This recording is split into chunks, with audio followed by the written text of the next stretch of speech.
How exactly were letters sent back in the 1880s? Well, let's trace the delightfully exhausting, epic journey of this exact piece of paper.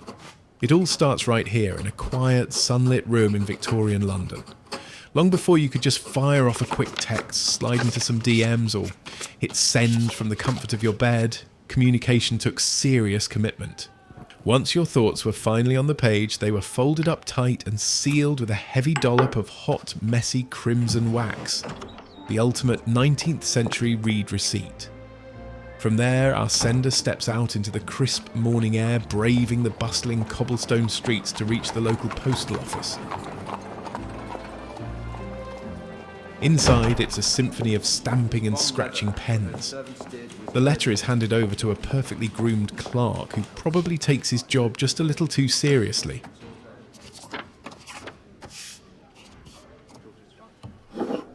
It's weighed, paid for, and officially logged into a massive, leather-bound ledger.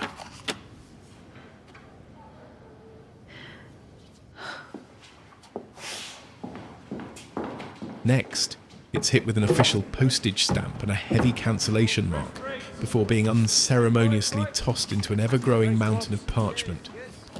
Our little letter is now rubbing shoulders with urgent business contracts, scandalous high society gossip, and probably someone just writing to complain about the rainy weather.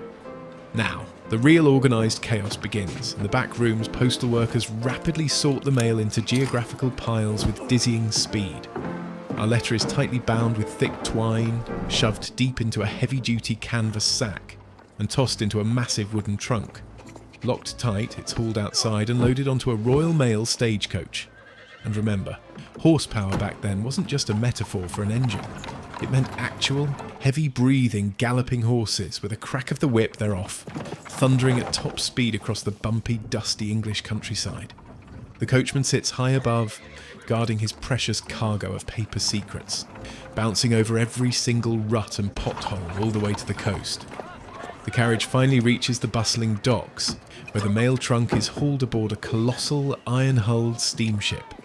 This is the cutting edge of 19th century technology.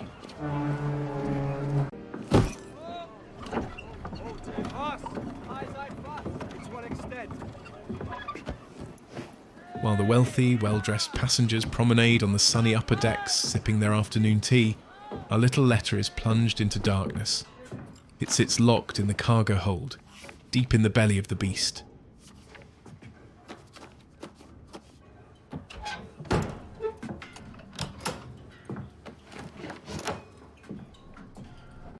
Down below, it's a whole different world. Soot-covered stokers shovel literal mountains of coal into roaring, hellish furnaces, working around the clock. Their back-breaking labour powers the massive engines that push this floating iron city across the unpredictable, vast ocean waves. For weeks, the letter endures the churning of the sea, riding out storms and ocean swells, completely isolated from the daylight above. It's a miracle the ink doesn't sweat right off the page, but the ocean is only chapter 1 of this saga.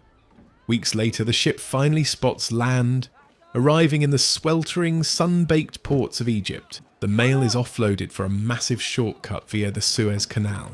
The heavy trunk is hoisted out of the ship's hold by local dock workers.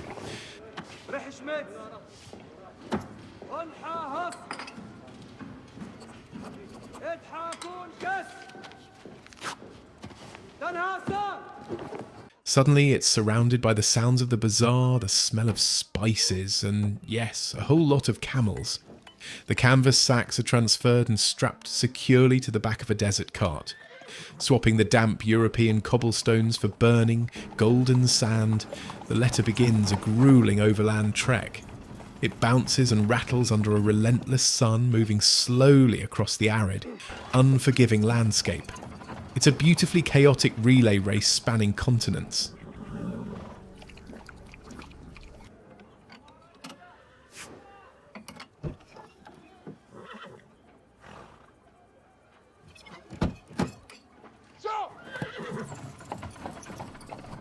After surviving the blistering desert heat, the trunk is hauled onto yet another vessel.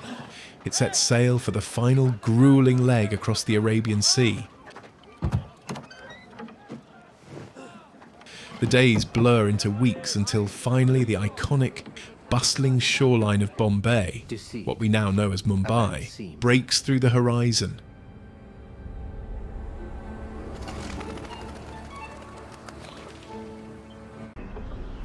The mail sacks are carried down the wooden gangplanks by local port workers, officially completing a mind-boggling multi-continental maritime transit. It has survived storms, deserts and endless transfers. But its journey isn't quite over yet. The letter lands at the frantic local post office where it's unpacked, logged and sorted one very last time. Handed off to a dedicated local postman, it makes its final journey on foot. He navigates the vibrant, crowded, incredibly loud streets until he finally reaches his destination, handing it directly to an impeccably dressed gentleman. The wax seal cracks. Thousands of miles, multiple oceans, dozens of hands. All that immense effort to deliver a message that, judging by the sheer, unadulterated shock on his face, he probably really wishes he hadn't read. Thank you so much for joining us on this crazy historical journey. See you next time.